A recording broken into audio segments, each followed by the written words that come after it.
Hi, I'm here with Kevin Hawkins, who is president of WAV Group, one of the big identifiers of tech trends in both the US and globally. Kevin, welcome. Thank you very much for having me. It's good to be here. No worries. So you have been you've been a long time watcher of the technology trends that are driving real estate. Let's kick off. Let's start. What are you seeing? Yeah, it's really exciting to be at a technology conference and seeing how it's impacting real estate today. I try to look out a little bit further and see some of the emerging technologies and think about how it may impact real estate and what it could really practically do for brokers and agents. And one of the first things that really struck off the page for me when I was reading about brain chips. And brain chips are really implants in the brain. If you can think about the way that we can impact people's lives in a positive way in medical arena, like epilepsy patients, they've seen incredible progress. But in real estate? In real estate, people are doing an emotional decision when they're buying a home. And if you ask any broker or agent what's happening with their seller, a lot of times the seller is sitting on the fence and listing that house because they have all these memories tied to the house. So there's a company called Kernel in the UK that is saying they are going to be able to actually erase memories. Right. And so my thinking is, if you could erase the memory of the home for the seller, you would have no problems getting that listing.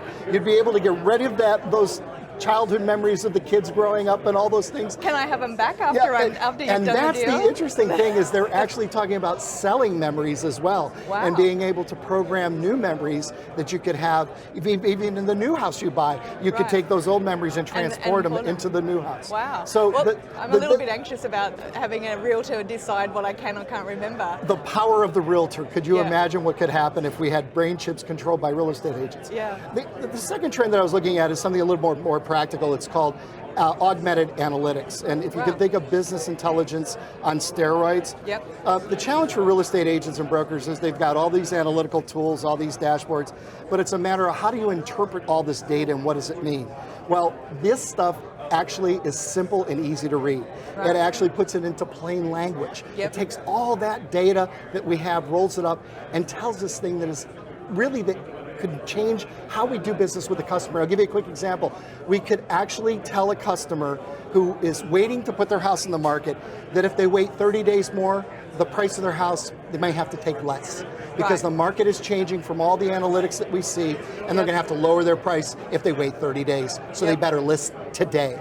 And having that kind of business intelligence, this augmented analytics could be a game changer for real estate agents. And that's the kind of new technology we're seeing coming on the field. The other thing that we're all seeing is this automated automobiles. We're seeing motorcycles, we're seeing drones, we're seeing all kinds of automated vehicles. And the idea that Uber and Lyft is going to pick this up from our house and take us somewhere is already impacting the way we're building homes. Right. And I think we really got to question, are there going to be garages? Yes. Are we going to see disappearing from the MLS even the idea that we're going to list the number of garages, and what are garages going to be in the future? Or could you subdivide, or do you actually pull them out as ownership? Can you kind of resell them? Exactly. If somebody else actually needs your garage, could you take that as a separate parcel and list that for sale? And what does that do for housing affordability? And what does it do for value? So there's a lot of things that can happen if you take the autonomous automobile and think about how does that impact real estate. The other piece of autonomous that I wrote about with the Florida realtors about a year ago is the idea of drone in the box. Right. Now, realtors all are being told that they need to show the entire neighborhood, and they need to show that Google Maps just doesn't cut it. It's great, but if they could show how this whole neighborhood fits into the package. So a lot of them are going out and they're hiring photographers who have now become drone pilots. Right. Well, could you imagine if you didn't have to do that, but you could just go on the internet, put the address of the house, and order drone in the box. The drone would come to you. You would literally unbox it. You would download the app from the QR code, just scan it. It would have the address pre-programmed in.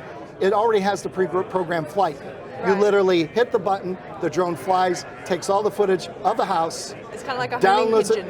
It's like a homing pigeon. It flies around the house, it takes the footage, it comes back, and there are actually companies in Israel that have been inventing this type of technology.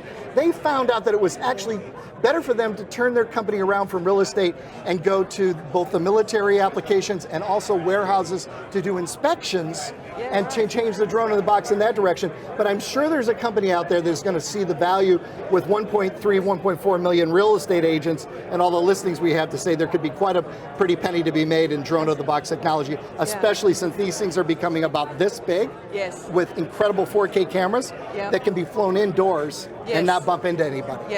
So that's really what the new technology is doing. The other thing that I think is really interesting is this idea of digital ethics and how that's really coming into play, and digital privacy. Everybody got freaked out when Facebook went crazy, and everybody was afraid in the real estate industry that people were no longer becoming a Facebook participant. They were all getting off of Facebook. Well, that chicken little syndrome did not happen. No one died. Real estate agents need to know that Facebook is probably still the most powerful place for them to reach both their customers and other real estate agents. So that's, you got to be careful of that chicken little syndrome. But that there are things that we tend to get technology ahead of the law and ahead of the morality of our own, our own bodies, of what we think technology should do for us. So things like, cars that are supposed to get out of an accident and it steers towards one place to kill somebody versus another. Those are really hard decisions. Do you hit the pedestrian or do you go with the driver? And then do you hit a car that's got 8 people in it, or one that has 2, and then you find out, oh, I hit the one with 2, but they were carrying an organ that was going to save the life of a surgeon, and the one with 8 people were all criminals that had gotten out of a jail. It's like, how do you make that decision? A human being could see that they were wearing jail clothes, and the other one could see the sign that said organ donor vehicle. And that's the kind of things that we're rolling in. But I think really what is really important about is that real estate agents need to understand the privacy that their own customers expect, and get more in tune about how to make it easier to understand. Google's even putting pictures and drawings on their terms of service to make people understand how easy this is and how they're trying to become more and more transparent. Even though I always say that Google does know more than your spouse and the NSA. There's really a quid pro quo in there about how much you got to tell people you're using and how you're using, because in California, in 2020 comes a new law that's going to put a lot of onus on people to be very careful about how, in the real estate business, we're using consumer information. Because that's like a quarter of the market in the United States, practically, of where people are doing business. And if California says this is the new privacy law, just like we had with GDPR in Europe, the General Data Protection Act, we've got to be the same kind of caution we're going to have. California's going to force us to do. Well, they influence back home in Australia too. Like what happens in California often kind of filters back to. And isn't that true? Even in the real estate market, I think there's a lot of synergy for that, and I think people are going to look to California across the United States, and as you say, in other countries, and in Ireland and Australia, and go, well, hey, look, they're doing it there. How do we model ours? Because I think people are going to say we want that kind of protection too. And fortunately, by then, hopefully, technology will progress to figure out how to make it more seamless so that the real estate broker and agents out there with the individual websites won't have to worry about it as much, and there will be solutions by the vendor providers to be able to protect them, but they've got to be aware of it and they got to know the responsibility. 2 more things that I just want to touch on. One is really cool, which is so much fun. My son is a mechanical engineer at Boise State in Idaho, and they have 3D printers in his bedroom, and he 3D prints all the time. And his buddy does, and they sell stuff, and they do custom stuff. I got a Christmas gift that was some desk holder set and hold my phone. At South Dakota School of Mines, they have a laser 3D printer that's metal, that creates metal 3D printing. It costs $1 million. There's only like 10 in the United States. There was in a whole room that takes up to these things. But they have 3D printers that print food. They have 3D printers that print just about everything. And the coolest thing that I saw, how do you print food? There's a whole, you should Google it, 3D printing for food. You won't believe all that's being done there. But the coolest thing I saw is MIT has a program where they're actually trying to print exact replica of 3D art so that you can literally keep the Mona Lisa at the exact light, the exact intensity, with the exact strokes that the painter originally did, and that a person would not be, a professional art person would not be able to tell the difference between the original and it's unbelievable what they're creating. So in real estate, could you imagine if you had a buyer coming into your house going, I'd like to buy the house, and they say, well, here's our closing gift. What kind of art do you like? Pick from the catalog. We're going to put the masters in all the rooms that you like as our closing gift to you. But aren't the Russians too doing 3D houses? Well, we're seeing 3D robots, we're seeing 3D cars, we're seeing 3D, I mean, it's amazing the kinds of things. Mercedes-Benz is actually building piece replacements for their cars that are 3D parts right now. So you can literally do it yourself. Here's the program for your 3D printer, you can replace this particular part. The final thing is the most exciting, and it's happening now, and that's conversational AI. Right. So the Ojo Labs and the Ojo app is just, the Ojo technology is unbelievable. They just partnered with a company, merged with a company called WolfNet, which has got one of the biggest data reservoirs in the world, in the US. And so imagine those two monsters, it's the middle kind of swallowing the whale, coming together and what they can do. And then you have Alexa. Alexa just had the Alexa Prize, and they had this competition where you had to have a conversation for like 10 minutes with Alexa, back and forth. And I think they got to about 12 minutes or something like that. They awarded this phenomenal prize.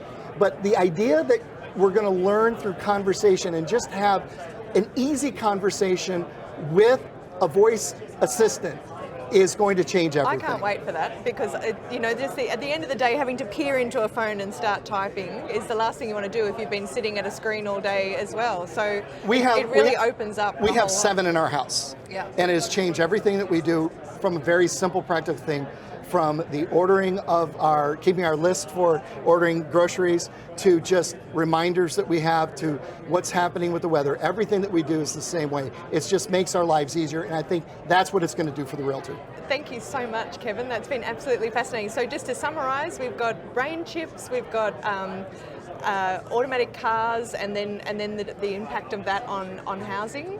We've got 3D printing. We've got the AI on steroids. No, the augmented analytics on steroids. What did I miss? We also have the conversational AI. Conversational AI. Yep. It's all been absolutely fascinating. and all the digital ethics. I think that is the big one. And progressive web apps. And so I think what we're seeing really is this whole kind of combining of the human, making it easier for humans to connect with the technology, and then taking it to that whole new level, aren't we? The bottom line is, technology is not here to replace people, it's here to help people. And enhance what we're able to do, and the speed and the time that we can get stuff done in. So we can spend more time doing this. We can, and that's perfect. Thank you so much for your time. Thank you very much. Thanks.